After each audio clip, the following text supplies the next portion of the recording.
Today we have gathered to learn especially the purification of Vajrasattva and in how to do prostrations. We'll talk about it. Number one, a prerequisite or preliminary to any practice, one must have refuge. One who does not have refuge, one who does not have confidence in the three jewels, how can any practice have full effect? If we do not have confidence in a doctor and we're very ill, and we go to the doctor for instruction, we're half listening, we're half not listening, we're half thinking we'll do, we're half not, we'll do it. No matter how excellent the doctor is, if we do not have full confidence in the doctor and his medical abilities and his medicine and his hospital, his nurses, how do we expect to get well? In fact, we might go home and ignore his advice altogether. So it's very, very important. This one is not just for one life or one's body. This is especially for gaining enlightenment. So preliminary to any practice, one must have great refuge. One must have strong refuge from the heart, regardless of what happens to you, negative or positive. Whether it is negative things that happen, you realize it is a result of your karma. And you must do something about that karma. You must purify that karma. You must purify it. You must get rid of it.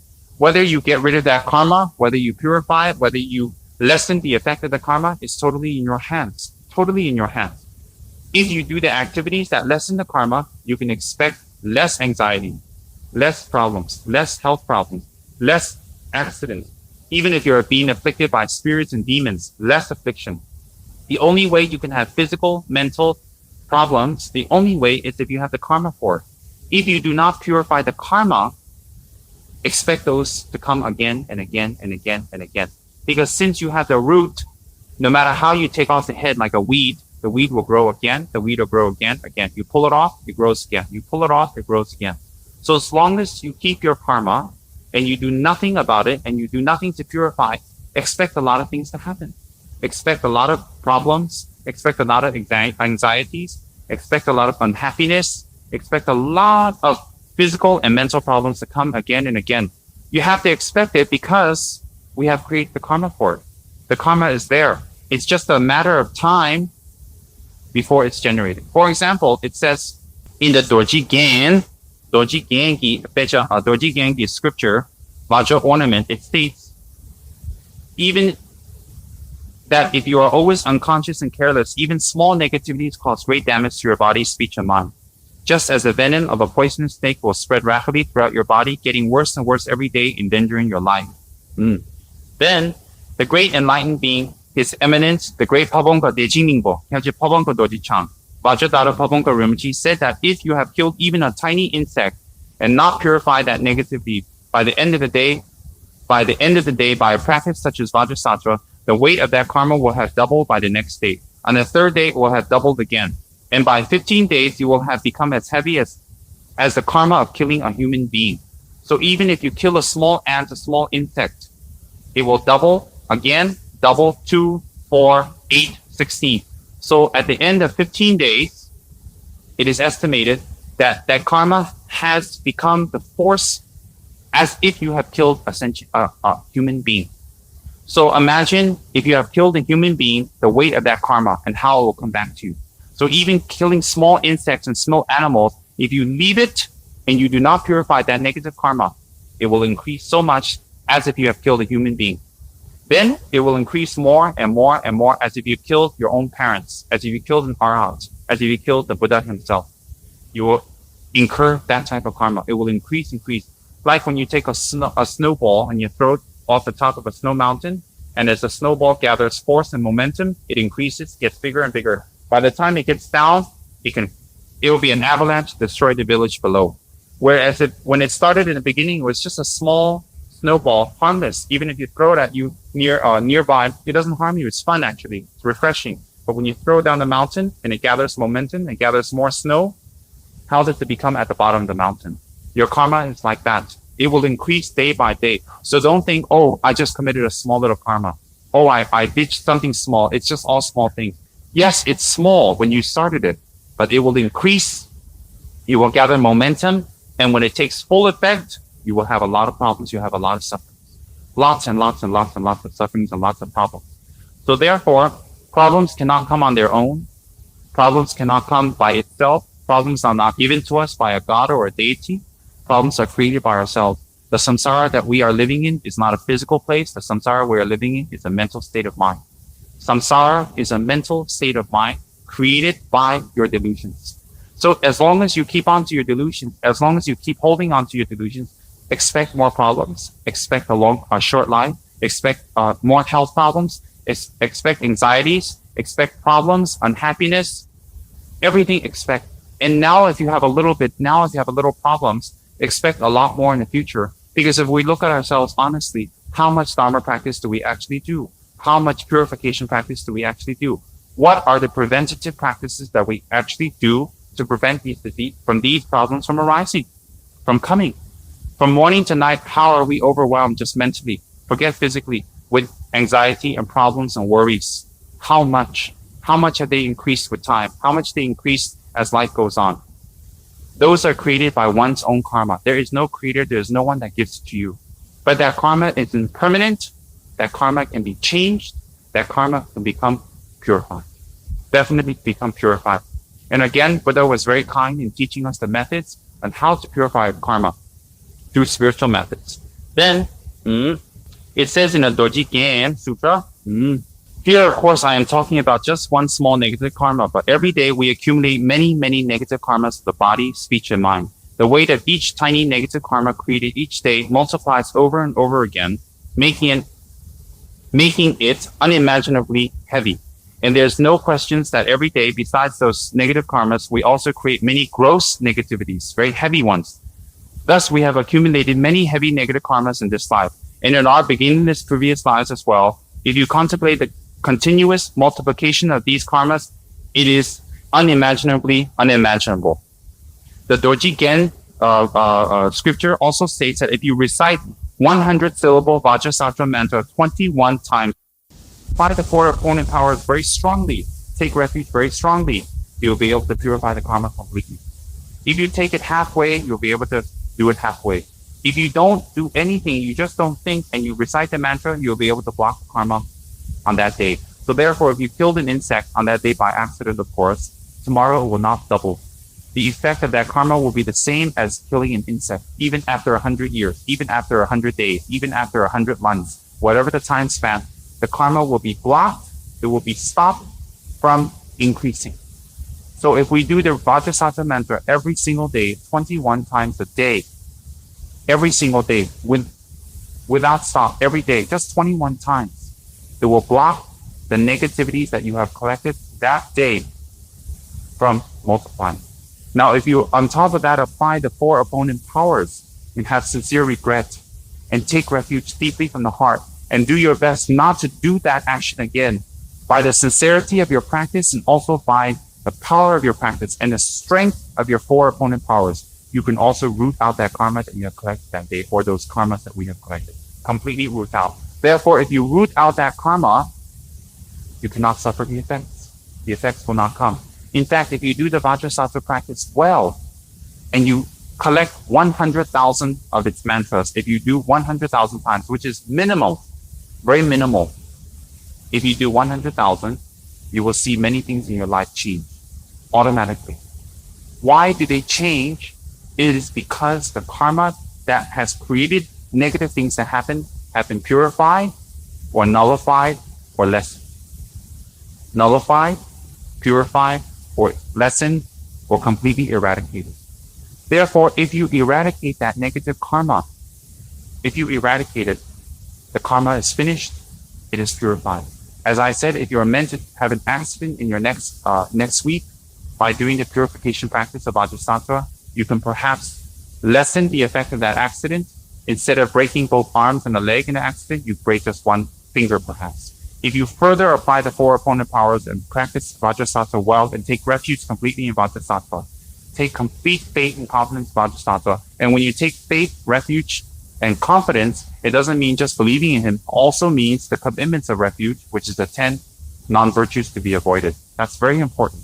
So when you do that, definitely day by day by day, you will lessen the karma and eventually purify. And maybe if you purify completely, instead of having an actual accident, you will suffer the accident in a dream.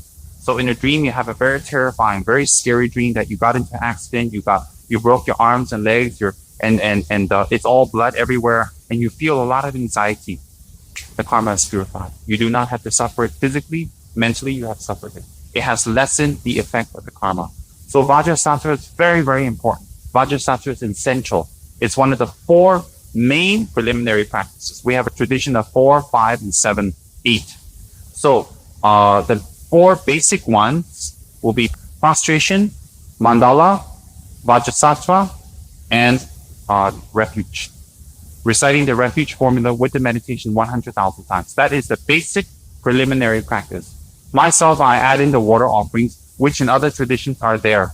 So we're making it simple by mandala, Vajrasattva, refuge, and prostration. That is the 4 basic preliminaries.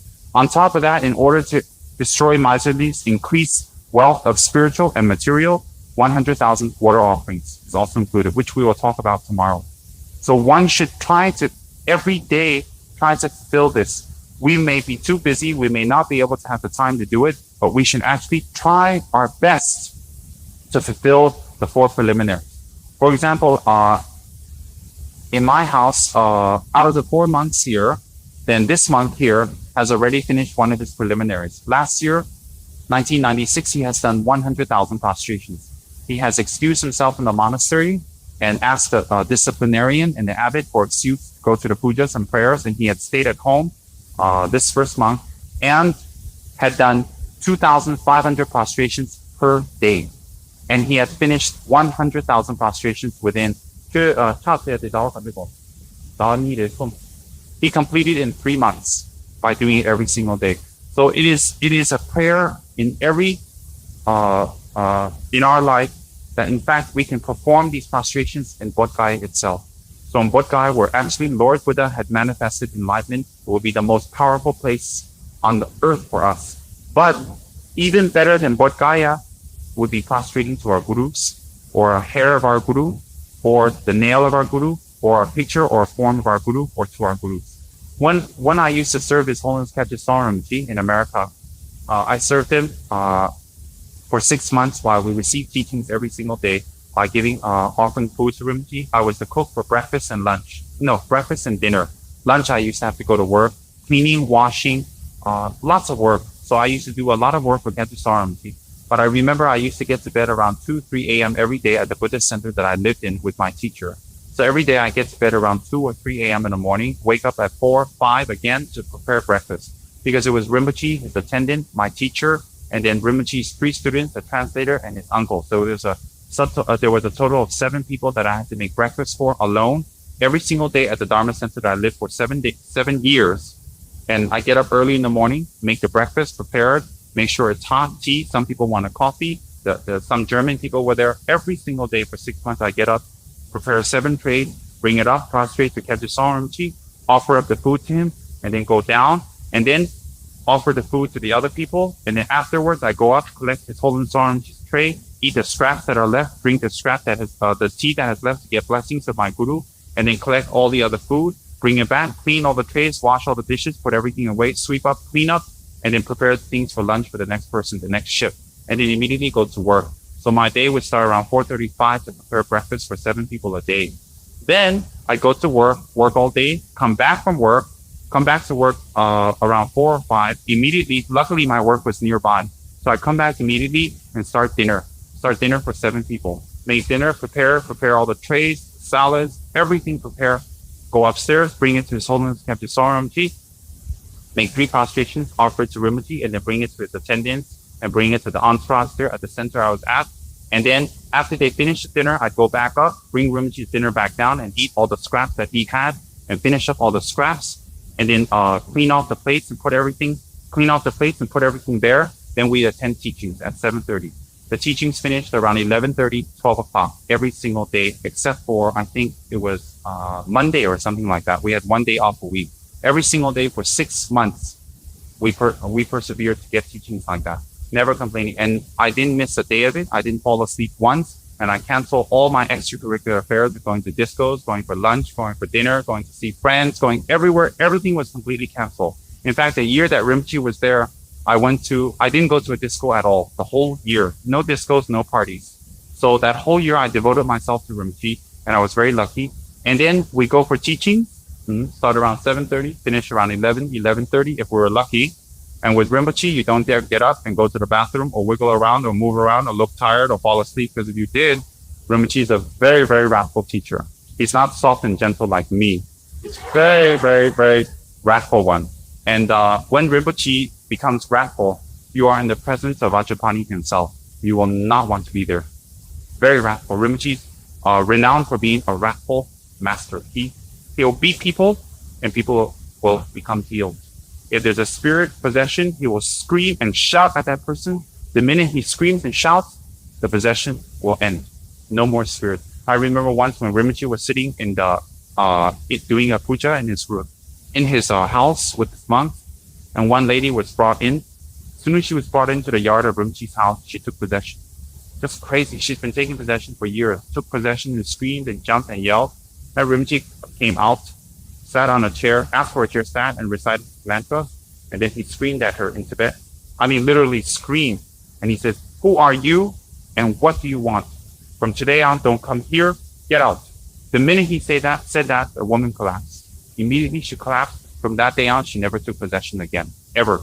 And then there was another time where Rinpoche had an uncle in the monastery, and he had an uncle, and then the uncle was quite good, but the uncle had a friend that is an older monk, but he had a friend that was another older monk that was quite mischievous. Not the type that really does the meditations and prayers, but he runs around creating mischief in the monastery. So one day they had done some funny mischief, and Rinpoche had found out about it, and Rinpoche was quite upset. And so he called both the monks over. The one that created the mischief was not the uncle, but the uncle's friend. But Rinpoche called both the monks over to his house, brought the innocent uncle inside, locked the door, opened all the curtains, and then his friend was standing outside and peeking through the windows to see what he's going to get. And Rinpoche beat his whole uncle silly. Just beat him and hit him and screamed at him, beat him and hit him and screamed. Naturally, his other friend had nowhere to run away to. He was trembling in the window, looking in, saying, "Oh, I'm next." Then as soon as the beating was done, Rinpoche sent that old monk out, and the other guy thought, "Oh, no, I'm going to get it." But he didn't. Rinpoche sent him off. After that, exactly the next day, the mischievous monk died, and the one that Rinpoche beat lived. So Rinpoche had manifested his powers to physically beat the person to save them from actual death, from the ripening of the karma. So when the master is compassionate, when the master has the power achieved through meditation, he can show his power wrathfully, he can show his power peacefully, he can show his power mildly or forcefully. Whatever it is, it will be motivated by compassion. That monk lived quite healthy and quite well. Like that, Rinpoche manifested powers many times. Even one small example was nearby we have a carpet factory, Rumdat. Over there, they had just put on the roofs, the cement roofs. So if it rains that day, everything will just come right in. So it was during the monsoon season. They can see the clouds gathering, about to rain. They all ran to Rinpoche immediately. Captured saw Rinpoche. They requested him to stop the rain. So Rinpoche just went outside, took some rice, blew on it, threw it in the air. In front of all of us, we can see the clouds dispersing, completely dispersing. It didn't rain that day. This is done by very, very attained meditation masters. Very, very attained, who can actually control the four elements in their body. Therefore, the elements are the same as the outer elements. They can control the outer elements in their body. So these are no jokes. These are things that we have witnessed. These are things that we have seen over and over again. There is no doubt in my mind regarding reincarnation. There is no doubt in my mind regarding the powers you can achieve through meditation. There is no doubt in my mind that we can achieve bodhicitta. There is no doubt that we can achieve shunyata. Maybe these are intellectual concepts for us now and things we have heard for the first time or 2 times or 3 times, but they are there. They really do exist. You cannot negate them on the fact that you cannot perceive it directly. 100 years ago, the world was considered flat. If you said it's round, it's heretical, and you will be burned at the stake, you will be ostracized. Because the power of the senses were limited that time. Now we know it's round. Now another 100 years, how do we know what scientists and people will discover that we cannot see now? Definitely, everything Buddha says will fruition into the truth. Definitely, Buddha is omniscient and he will only speak the truth and see the truth.